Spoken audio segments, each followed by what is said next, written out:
किसान को सही दाम नहीं मिलता, किसी भी स्टेट में नहीं मिलता। बीजेपी ने कहा कि कानूनी एमएसपी लागू नहीं की जा सकती।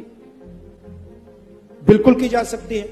हमने अपने मैनिफेस्टो में साफ लिख दिया है कि कानूनी एमएसपी लागू की जाएगी और स्वामीनाथन रिपोर्ट के मुताबिक की जाएगी।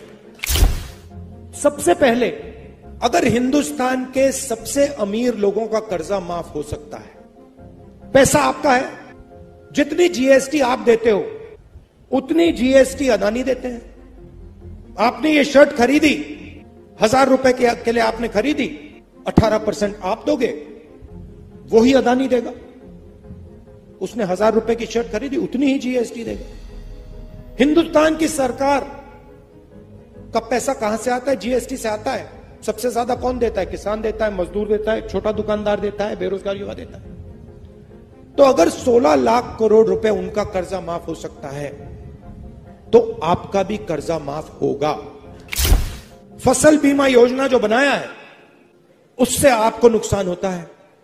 15-16 कंपनियां हैं, उनको सरकार बीमा योजना का पैसा देती है। आप लिस्ट चाहते हो, मैं आपको लिस्ट दे दूंगा। आपका नुकसान होता है, आंधी आती है, तूफान आता है, बारिश आती है, पानी गिरता है, नुकसान होता है। आपको कहते हैं भैया आपको कॉम्पेंसेशन नहीं मिलेगी, वो आपको मुआवजा नहीं देंगे। फसल बीमा योजना को रीस्ट्रक्चर करना, फसल बीमा योजना का काम आपकी रक्षा करने का है, उद्योगपतियों की रक्षा करने का नहीं है। जैसे ही आपको प्याज बेचने का समय आता है, एकदम एक्सपोर्ट इंपोर्ट पॉलिसी को बदल दिया जाता है।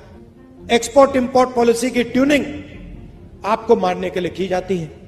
तो अगर हमारी सरकार आएगी, एक्सपोर्ट इंपोर्ट पॉलिसी से आपकी रक्षा होगी, आपकी प्राइस की रक्षा होगी, आपको आपका जो दाम है एक्सपोर्ट इंपोर्ट पॉलिसी उसकी रक्षा करेगी। जो जीएसटी है, जो पहली बार किसानों पर टैक्स लग रहा है, अलग अलग तरीके के टैक्स हैं, अलग अलग लेवल के टैक्स हैं, इस जीएसटी को हम स्टडी करके एक टैक्स देंगे आपको, और हमारी पूरी कोशिश होगी कि किसान जीएसटी में ना रहे। मगर ये जो सब है, ये सब आपकी मदद करने के तरीके हैं।